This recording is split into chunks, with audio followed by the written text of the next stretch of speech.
Biologicamente falando, os gatos não são domésticos. Eles são semi-domesticados. Então é um meio-sangue, vamos pôr assim. E isso significa que com poucas gerações de animais que nasceram na rua e não tiveram contato com o ser humano, eles podem se tornar selvagens. Então, com 2, 3... Então, assim, nasceu um gato na minha casa. O neto, ou no máximo o bisneto dele, pode ser um animal completamente selvagem, caso os pais, os avós não tenham tido acesso a seres humanos. Então ainda tem esse comportamento. É comum, tem um fator genético importante. E eu reparei nesse sentido que havia uma diferença substancial entre... E aí, falando um pouquinho de linhagem, a gente reparou uma diferença muito grande entre a Nami, com quem eu convivi durante um tempo, e cachorros vira-latas. Isso é uma coisa que muita gente não tem essa clareza. Mas eu tive a oportunidade de ler um livro sobre sinofilia. Qual é o nome? É sinofilia. Sinofilia. Do criador do dog brasileiro. Ele é junguiano, ele tem várias teses sobre a natureza dos animais e tal, sobre corte de orelha. Ele tem várias teses. Mas uma coisa que ele faz é que ele prevê aproximadamente qual é o comportamento daquela linhagem, da linhagem do dog brasileiro. E você vê realmente os traços que ele relatou são os traços mais marcantes da personalidade daquele animal. Agora, no vira-lata, eu nunca consegui ver uma coisa tão clara em relação a isso. É porque o vira-lata, ele é uma caixinha de surpresa. Tem uma galera que é do não compre, adote. Eu sou da galera do que compre, justamente por conta dessa previsibilidade. Quando nós falamos... Eu já tive vários animais vira-lata, sou apaixonado com os meus mestiços. Não é uma questão de... Não é porque eu sou a favor da raça que eu sou contra o vira-lata, não é isso. Mas o vira-lata é o quê? Mestiço. E mestiço só acontece em país que não tem legislação, porque a gente tem uma reprodução desenfreada. E qual que é a vantagem do animal de linhagem? Que é justamente isso, previsibilidade. Previsibilidade em que sentido? Todas as raças foram desenvolvidas, selecionadas com algum objetivo. Então eu tenho cães de companhia, que são a minoria. Eu tenho cães de trabalho, como os pastores. Eu tenho cães de guarda. No meu caso, dog brasileiro. Eu tenho cães de caça. Então tudo que vem hound no final é cão de caça. Wolfhound, Dachshund, são animais que foram, espécies que foram desenvolvidas para caça.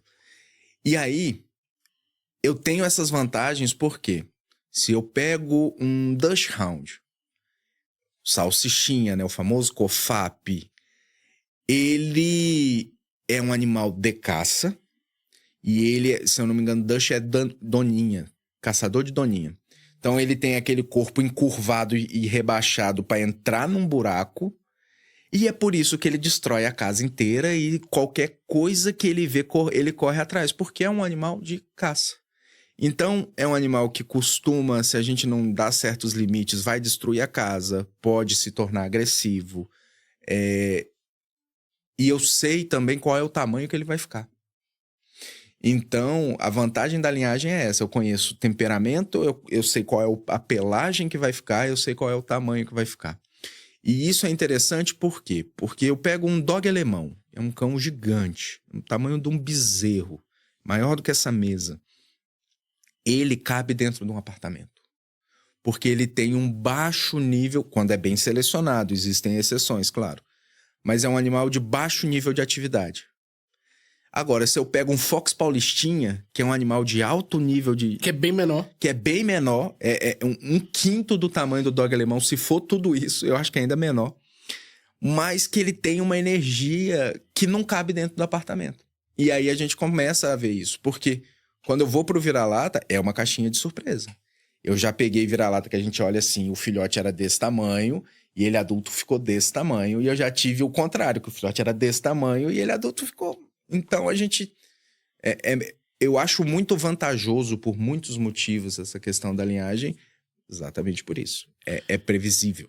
E uma das coisas que eu acho que incomoda muito aqueles que fazem o resgate de cães é a quantidade de doenças que os vira-latas possuem. Porque nesse sentido é mais simples pro gato, porque são poucas as possibilidades de doenças claras ocultas. Já no vira-lata, eu vejo que há uma série de doenças plausíveis que atormentam a vida de alguém que faz resgate. Eu tava vendo lá, eu tava ouvindo o relato de uma pessoa que faz resgates recorrentes. Não há uma clareza, como a maior parte absoluta dos resgates de sem raça. Há uma quantidade gigantesca de doenças que eles precisam manejar e que já podem ser uma realidade no momento do resgate do cão e que no gato está simplificado, mal ou bem. O que acontece é o seguinte, aí a gente entra justamente nessa discussão. Muita gente fala que animal de raça adoece mais ou tá cheio de coisa. Quando nós falamos isso, tem um meia-verdade. O animal de raça não é que ele é mais doente. O problema é que, principalmente antigamente, os animais de raça eram cruzas de fundo de quintal. E aí, se você tem consanguinidade, incesto, as doenças genéticas vão... Se eu parar de atender animal de raça com doença genética, aí eu junto animal de raça com doença genética. E a prevenção que a gente já conversou, acabou. Eu não atendo mais nada. Acabou. Mas é aquilo. E aí, o vira-lata, qual é por que as pessoas acham que o vira-lata não adoece tanto? E na minha realidade, o que eu mais atendo doente. É justamente isso. Ele é uma caixinha de surpresa. Então, quando eu vou falar de raça, tem algumas doenças específicas de cada raça. Naquele cachorro. Que aquilo ali, assim, isso aqui, boxer, câncer. Eu sei que qualquer caroço em boxer provavelmente é isso. Então, tem algumas... As doenças de raça, elas ajudam a gente a direcionar. Mas o vira-lata não. Ele, mais uma vez, é uma caixinha de surpresa. E aí você não consegue prevenir com uma clareza muito específica. Você não sabe exatamente por que está preparado e aí pá! Aí a investigação ela é mais aprofundada. E assim, animal de resgate ainda tem o bônus do maus tratos, né? E aí dá mais trabalho ainda pra gente chegar onde tá o problema. Sim. Já tive o desprazer de encontrar muita coisa nesse caminho. E uma coisa que eu queria entender também... E eu acho que é uma realidade muito do dia a dia da veterinária, são aqueles animais que não têm uma perninha, um braço, e eles, nesse sentido, exigem uma preparação, uma procuração por parte da pessoa que está cuidando muito expressiva. Porque eu acho que talvez seja, por sorte nossa, a gente nunca pegou um gato nessas condições, mas o que eu mais vejo em TikTok, Instagram e afins, são animais desse tipo. E eles não têm a mesma facilidade que é tratar de um animal que tem as quatro... Porque isso é uma coisa muito específica, né? A gente, quando a gente perde uma perna, um braço, isso é muito difícil pra gente, mas isso não nos define. Não modifica tão radicalmente o nosso comportamento. Muitas vezes é uma prótese e isso se resolve. Agora, no animal, isso é muito sério. Isso muda significativamente o comportamento do animal. Não. Eu vou te dizer que o maior problema que eu vejo, animais de grande porte têm mais dificuldade para se adaptar por conta do peso. Esse caso específico eram cães grandes. Animal de grande porte, a gente tem mais dificuldade para adaptar eles por conta de peso. E parece, né, olhando assim, seria pior se ele perdesse a perna do que o braço, né? Membro torácico ou membro pélvico. E é pior ainda se esse animal perder o braço, porque a maior parte do peso de um cachorro grande tá no tórax e não no abdômen. Então, animais que a gente precisa, por algum motivo, amputar um dos braços, a gente tem ainda mais dificuldade da reabilitação dele do que lá atrás. Dependendo do profissional que está fazendo amputação, é possível também fazer prótese. Então, tem muitos casos que nós conseguimos usar a prótese. Isso é uma coisa que eu vi muito pouco, prótese, sinceramente. É porque economicamente não é tão acessível. Ah, Então, é caro, assim como é em humanos. entendi. Mas além do caro, porque dinheiro a gente dá um jeito, existe o fator profissional. Então, quem é o profissional que está fazendo a amputação e como foi a conversa com essa família e qual é o motivo da amputação. Então, por que você não vê animal com cotoco? Porque se você deixar o animal com o cotoco e ele não for colocar a prótese, isso acaba com a coluna dele. Porque ele vai tentar compensar, vai tentar usar aquele cotoco. Sim. E aí a coluna dele vai para o espaço. Então, as amputações são sempre amputações que a gente fala que são amputações altas. Então, você tira lá em cima, ou seja no braço ou na perna. Agora, se eu vou usar realmente uma prótese, aí... Não, aí parece que fica bem mais fácil. aí tem técnicas para isso. Agora, o mais difícil nessa situação é cadeirinha para animal paraplégico. Animais leves, de até 15 quilos, eles se adaptam bem. Até 10, 15 ainda com uma gordurinha ali, ainda se adaptam bem. Animais acima disso, a gente já não consegue adaptar bem numa cadeirinha. Porque essa cadeirinha vai ter cintos para manter ela ali. E o peso do corpo desse animal em relação ao cinto vai começar a cortar. Então fica complicado. Animais paraplégicos ficam realmente difícil de cuidar. E fora o que vem além da paraplegia. Porque dependendo de onde foi a lesão na coluna, eu posso ter ou a retenção de fezes e urina, ou eu posso ter a perda do controle disso.